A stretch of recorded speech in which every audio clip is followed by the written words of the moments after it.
parecido, que les pedía calcular el producto bruto y el producto neto. Bueno, para eso lo que tenemos que conocer es el concepto de amortización o de asignación para consumo de capital fijo o depreciación. Esas son las formas en que ustedes pueden encontrar la palabra o el concepto de amortización. Las tres son sinónimos, tanto en la contabilidad privada como en las cuentas nacionales. Y las amortizaciones, o la depreciación, en economía se le llama más asignación para consumo de capital fijo, ¿no? Pero después cuando se hacen las cuentas, en la realidad se busca, obviamente se les pone amortización, se llama amortización. Pero bueno, la amortización es la parte del producto que se requiere para reemplazar el capital fijo desgastado en el proceso de producción durante un periodo contable.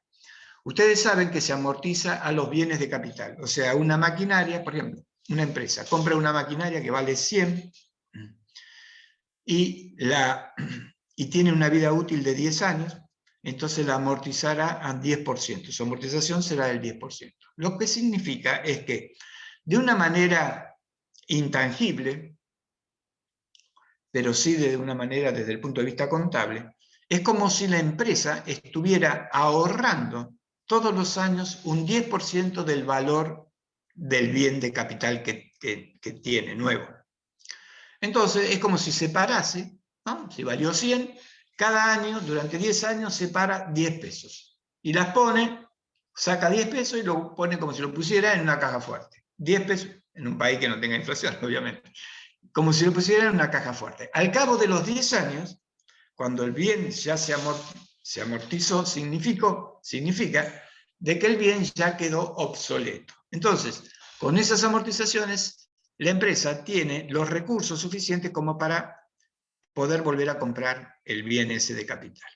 Por lo tanto, fíjense que en definitiva, el concepto de amortización desde el punto de vista de las cuentas nacionales no es ni más ni menos que un concepto de ahorro. Y ustedes lo ven que está incluido dentro de la cuenta ahorro-inversión, como un concepto de ahorro. Entonces, ahora, ¿qué es lo que se les pedía? Se les pedía calcular el Producto Bruto Neto. Y el Producto Bruto Neto no es ni más ni menos que excluir al Producto Bruto las amortizaciones que se produjeron durante el periodo. Y por lo tanto, es otra cuenta muy simple. Ustedes tienen el cálculo final del Producto Bruto Interno, que surge de la cuenta consolidada, buscan el rubro amortizaciones, le restan las amortizaciones y obtienen el Producto Neto Interno. Fíjense ustedes que todas estas cuestiones o todos estos indicadores se le pueden hacer diferentes variantes, ¿no? O sea, de la misma manera que puedo obtener el Producto Neto Interno, también puedo obtener el Producto Neto Nacional. Porque ¿qué hago? Al Producto Bruto Nacional que calculé sumando o restando las rentas netas de factores del exterior, le resto además las amortizaciones. Y ahí entonces tengo el Producto Neto Nacional. Y ese sería a precios de mercado. Pero entonces al Producto Neto Nacional a precios de mercado, que lo obtuve como les acabo de recién de decir, le resto ahora los impuestos indirectos netos de subsidios, entonces tengo el Producto Neto Nacional a costo de factores. O sea, como verán, todas estas preguntas van a aparecer o pueden aparecer luego en los ejercicios o pueden aparecer luego en los parciales o lo que sea. Pero entonces lo que quiero es que ustedes tengan en cuenta de que estos conceptos sirven para ir deduciendo o ir sacando diferentes indicadores que se obtiene de la cuenta consolidada. De hecho, todo esto podríamos llamarlo de la misma forma o hacer las mismas cuentas y llamarlo valor agregado bruto o valor agregado neto si le resto las amortizaciones. Valor agregado bruto a precio de mercado si surge así como surge de la cuenta consolidada, o valor agregado bruto a costo de factores, si le resto los impuestos indirectos netos de subsidio. Bueno, y así sucesivamente, ¿no? Lo mismo con el ingreso nacional, etc. Y por último, este es el dato, es el que ustedes tienen en esas notas de cátedra para entender cómo se calcula, que es el Producto Bruto Interno a precios constantes. Habíamos dicho que el Producto Bruto Interno a precios corrientes, o sea, al precio en el cual en el año que se considera, o sea, los precios del año que se considera, habíamos dicho que ese Producto Bruto Interno no sirve para medir si creció o no creció la economía. Para eso tenemos que... ¿Por qué ocurre eso? Bueno, muy sencillo. Si yo el año pasado tenía un precio que valía 10, lo multiplicaba por una cantidad que era 100 y me daba un valor bruto de producción que me daba 1000. Al año siguiente, resulta que los precios, en vez de ser 10, aumentaron a 15, lo multiplico por la cantidad, y supongamos que sea la misma, 100, ahora el valor bruto de producción sería de 1500. Supongamos por un momento que el costo o los consumos intermedios son 0, y entonces el Producto Bruto Interno en un año es 1000 y en el otro es 1500. Si yo les pregunto, la economía de ese país, en que el año anterior era 1000 y en el año actual es 1500, ¿creció o no creció? ¿Ustedes qué me dicen? Bueno, sería un lío ahora que alguien me responda, pero normalmente en las clases entonces me dicen. Entonces yo les puedo decir de que la economía de ese país, para saber si creció o no creció, nos tendríamos que fijar en un dato fundamental, que fue, o que es, cuál fue la variación de los precios en ese año. ¿Por qué? Porque de 1000 a 1500 habría un aumento de un 50%. Entonces alguien podría decirme, y la economía aumentó un 50%. Pero si la inflación, o sea, la suba de los precios, que es un tema que viene a continuación de este que estamos viendo, el próximo tema va a ser inflación, si la suba de los precios fue del 60%, en realidad la economía del país no aumentó, no creció, sino que por el contrario disminuyó. ¿Cómo se hace entonces para poder determinar el Producto Bruto Interno a precios constantes? Y fíjense, se llama precios constantes. ¿Por qué se llama precios constantes? No se llama precio constante porque se toma un año que se denomina año base.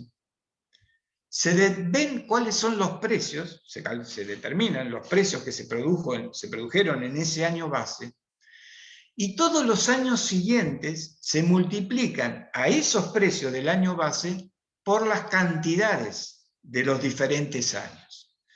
Por lo tanto, va a dar un resultado homogéneo. ¿Por qué va a dar un resultado homogéneo? Porque ahora los estamos homogeneizando por un solo precio. O sea, ese solo precio nos permite homogeneizar toda esa cantidad de resultados que tenemos en los números, en los años, perdón, que ya vamos a ver que eso se llama series temporales, ¿no? En estadística es una serie temporal. Entonces ahora sí podríamos comparar un año con otro, porque ahora lo que se modifica no son los precios y por lo tanto no está incluida la inflación. Y lo único que se modifica son las cantidades. Y las cantidades, la modificación de cantidades es lo que nos da el crecimiento o no de la economía de un país. Entonces, cuando yo tengo que calcular el crecimiento de la economía de un país, no utilizaré el Producto Bruto Interno a precios corrientes, sino que utilizaré el Producto Bruto Interno a precios constantes. Y déjenme aclararles que tanto a nivel nacional, con todos los países, como a nivel provincial, o donde se hagan los cálculos de las cuentas nacionales, junto con los precios corrientes se calculan los precios constantes. Siempre. Junto con los precios corrientes se calculan los precios constantes. ¿Por qué? porque la única manera de poder saber si la economía creció o no creció es a través del Producto Bruto Interno a precios constantes. Después del Producto Bruto Interno a precio constante, también le podemos sacar las amortizaciones y será neto, y bueno, y todas las relaciones que hicimos antes, ¿no? Pero lo importante acá del precios constantes es el hecho de que mantiene los precios fijos en un año, que se denomina año base, y lo que se modifica, lo que se va modificando son las cantidades, que es lo que en definitiva nos da el crecimiento o no de la economía de un país. Bueno, dicho esto, ¿hay alguna duda con esto entonces?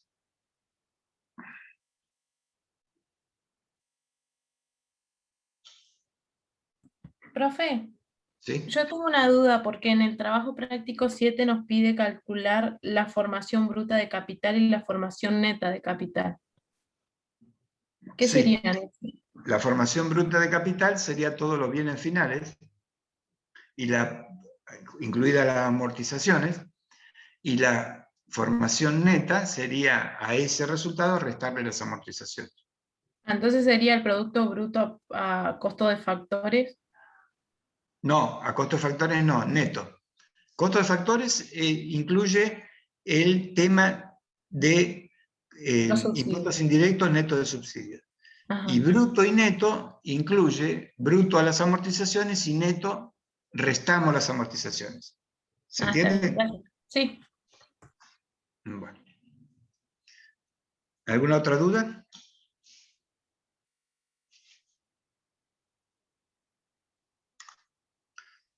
Bueno, esto era básicamente lo que nos quedaba de los resultados que ustedes habían obtenido en los prácticos, que seguramente tendrán para los próximos prácticos. Bueno, ahí la compañera dijo que había que pedían como resultado calcular la formación de capital, bruta y neta.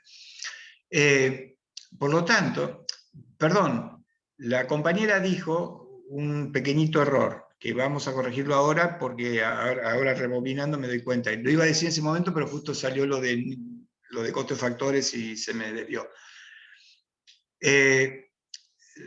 No sé quién fue la que habló, pero vos dijiste que lo que pedían era el producto bruto, entonces, en definitiva. No, lo que piden es la formación bruta de capital. El producto bruto incluye a los bienes de consumo final de las familias, pero la formación bruta de capital solo son los bienes de capital, o sea, las máquinas, herramientas, eso, y la variación de existencias.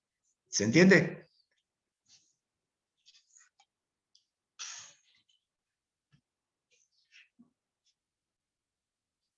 Profe. Sí, pero perdón, ¿se entendió eso lo que dije? Sobre todo la alumna que Sí, me había profe, hecho lo entendí. Está bien, ¿Eh? gracias. Sí. Vale, perfecto. Ah, Débora, sí. ¿Qué tal? Sí, decime qué más. Sí, yo tenía una duda en el trabajo 8 que hoy más o menos lo había dicho, pero no lo entendí bien. Cuando hablamos de dividendos distribuidos, ¿cómo lo tengo que computar? Porque eso no lo entendí también, o sea, ¿en qué cuenta iría? No, los Sé, dividendos sí. Los sé que dividendos, sale de las empresas, pero ¿cómo es?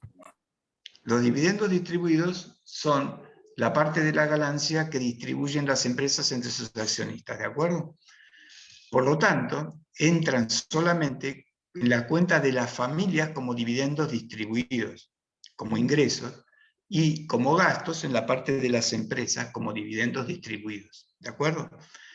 Esos dos conceptos, o sea, ese concepto, porque es un número, en definitiva, forma parte del valor agregado, porque es una retribución a un factor, que sería el gerenciamiento empresario, lo que ustedes quieran, nada más que distribuido entre muchos accionistas. ¿Se entiende? O sea, los dividendos distribuidos, como los dividendos no distribuidos, forman parte del valor agregado. Nada más que Entendió, gracias. los dividendos no distribuidos tengan en cuenta esto, además de formar parte del valor agregado, forman parte, es el único concepto de ahorro que forma parte del valor agregado. O sea, es un concepto de ahorro, los dividendos no distribuidos. Los dividendos distribuidos no es un concepto de ahorro. El dividendo distribuido es solamente un concepto del valor agregado. el dividendo no distribuido es un concepto de ahorro que es el único concepto de ahorro que entra dentro del cálculo o dentro del valor agregado. ¿Sí?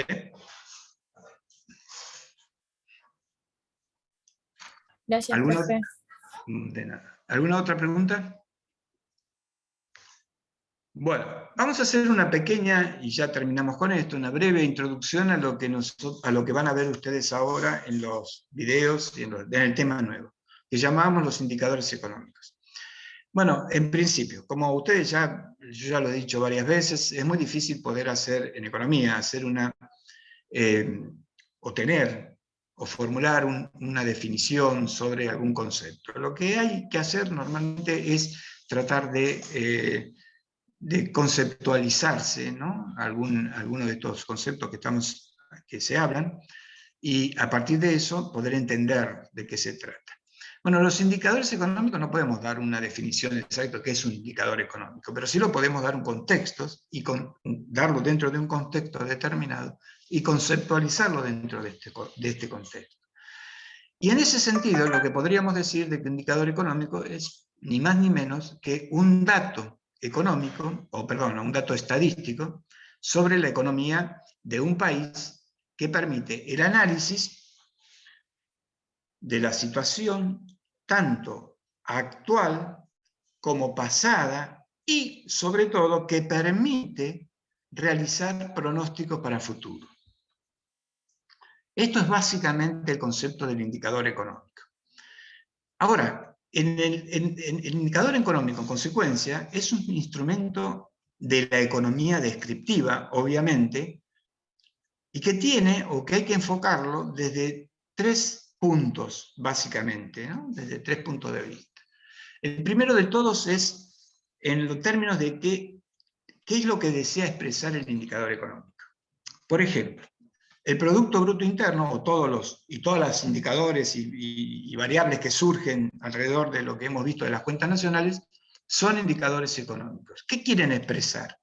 Bueno, desean expresar ese indicador, por ejemplo, en el caso del Producto Bruto, desea expresar tanto lo que hemos dicho infinidad de veces, la creación o generación de riqueza, cómo se genera de riqueza de un país, cómo se genera esa riqueza en el país, cómo es el funcionamiento de la economía del país para generar esa riqueza, y en algún indicador específico y muy particular, que dijimos que era el de precio constante, nos permite medir crecimiento o no crecimiento de esa economía. Entonces, eso es lo que expresa, por ejemplo, el Producto Bruto Interno. Y así podríamos tener todos los indicadores, o sea, ya les voy a mencionar, pero por ejemplo, yo les podría preguntar, ¿qué es un indicador o qué expresa un indicador de precios implícitos? Y ustedes primero se quedarían con la boca cerrada, muda, sin saber qué decirme. Y yo les diría, miren, es muy sencillo.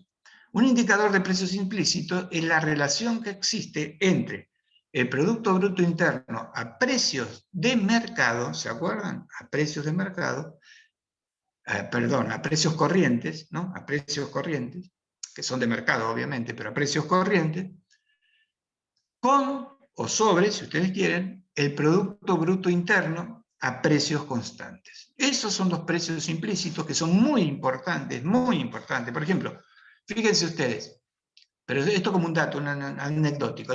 Estados Unidos calcula básicamente, uno de los sistemas que tiene para calcular su inflación es la relación que existe entre el Producto Bruto Interno a precios corrientes con el Producto Bruto Interno a precios constantes. Porque obviamente ahí se determina la variación de precios que hubo en la economía. Bueno, así, esa es una de las maneras de ver a un indicador. ¿Qué es lo que expresa?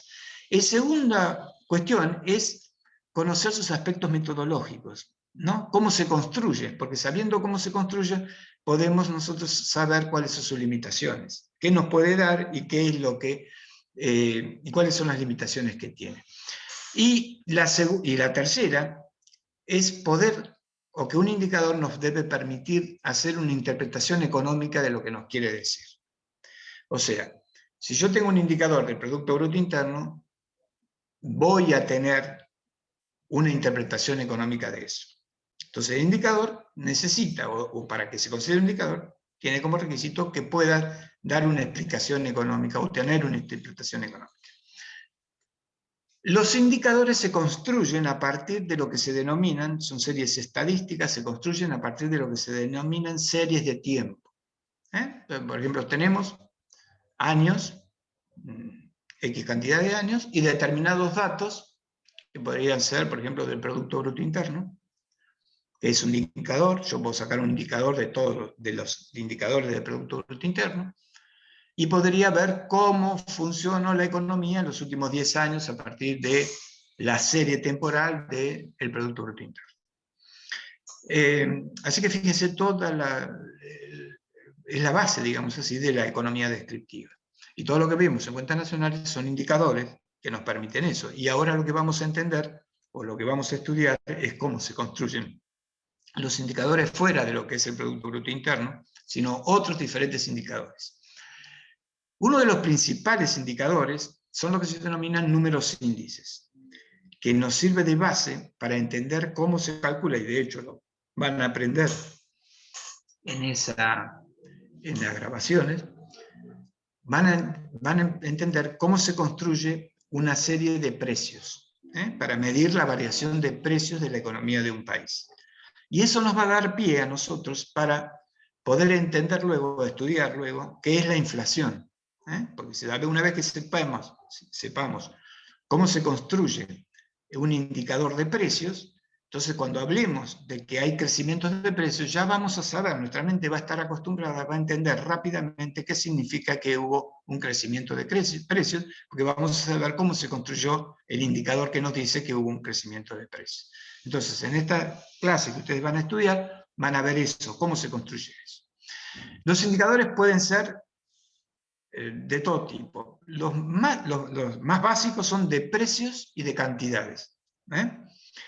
Pero puede haber del mercado laboral, puede haber de la producción y productividad, puede haber del mercado de valores, puede haber, no sé, de la población, de la pobreza, de la indigencia. Bueno, hay muchísimos, infinidad de indicadores que se van determinando. Lo interesante es que una vez que nosotros tenemos los indicadores y podemos hacer una serie de tiempo, luego, para hacer el análisis, cuando queremos evaluar o hacer un análisis sobre la situación, que para eso sirve, como sabemos, la economía descriptiva, nosotros podemos determinar cuál es el año a partir del cual queremos comparar, por ejemplo, ¿no? Podemos hacer eso, podemos interpretar esa serie de tiempo de acuerdo a diferentes formas como nosotros las presentemos y analicemos.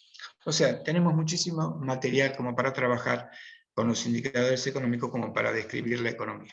Y eso es lo que ustedes van a ver en cómo se construyen estos indicadores, básicamente los de precios, ¿no? Que a eso es lo que vamos a apuntar, a los indicadores de precio, el indicador de precio, cómo se construye y después verán para qué sirve. Bueno, ¿alguna duda o pregunta sobre esto? Eso es una pequeña introducción para lo que ustedes van a leer y ver para la próxima clase.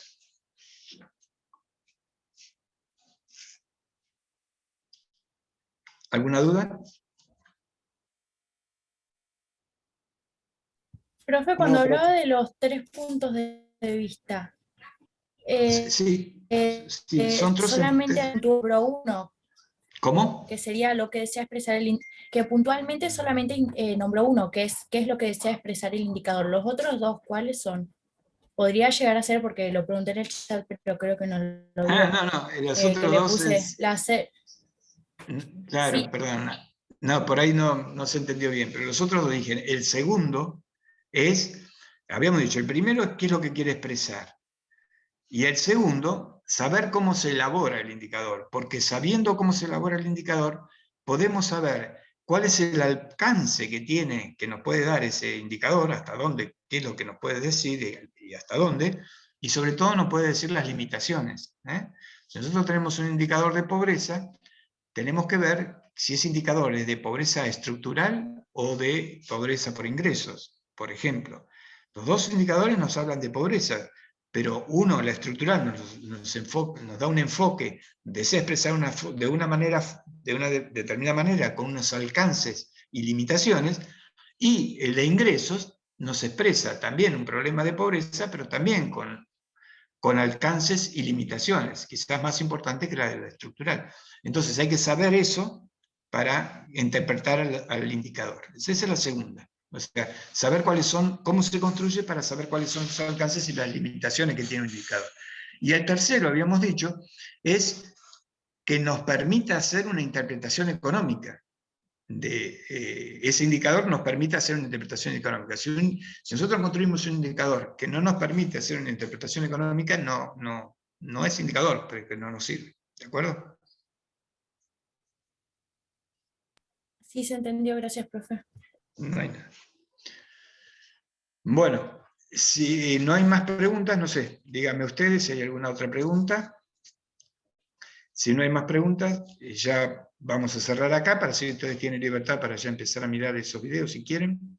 El asunto, lo bueno es que sería que, a ver, déjenme ver una cosa. Ustedes la próxima clase, que es el jueves que viene, tienen nada, porque es feriado el jueves. ¿De acuerdo? Así que el jueves no nos conectamos, que es el jueves primero.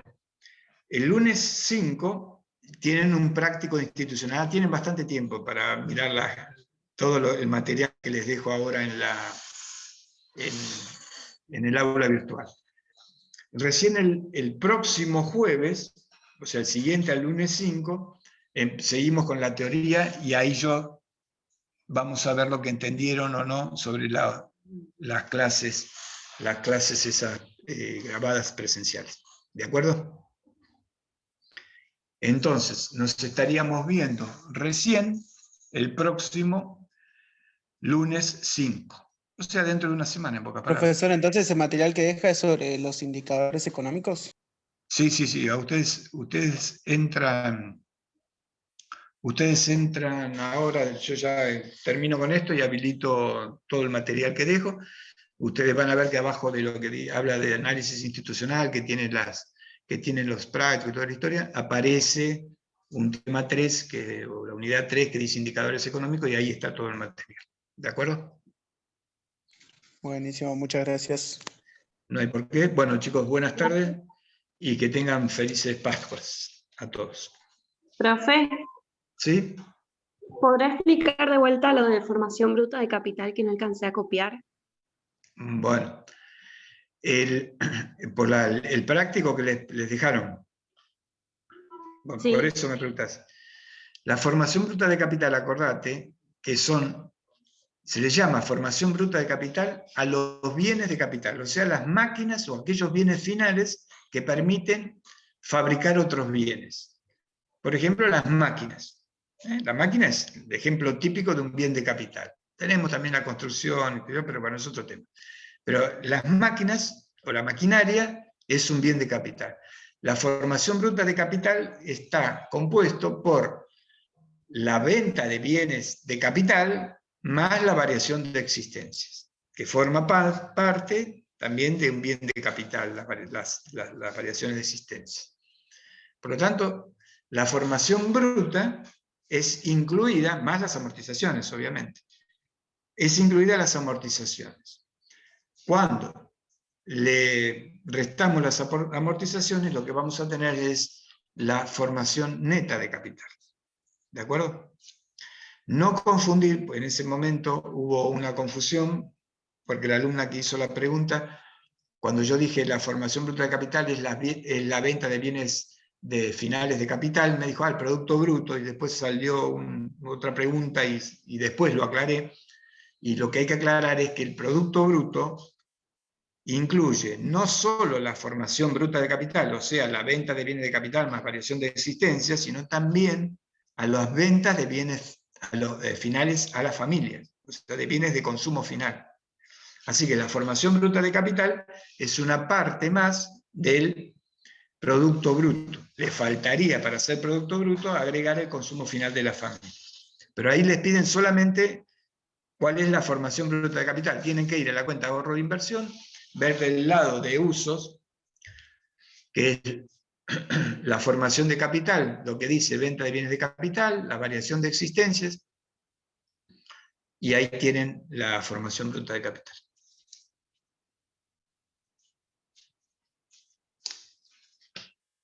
Gracias. Bueno, muy bien.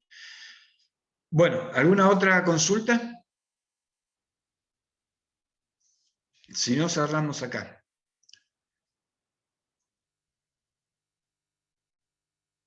Bueno, buenas tardes, como les dije, felices Pascua y que estén bien, nos vemos el próximo lunes. Muchas gracias, profesor. Hasta luego. Hasta luego.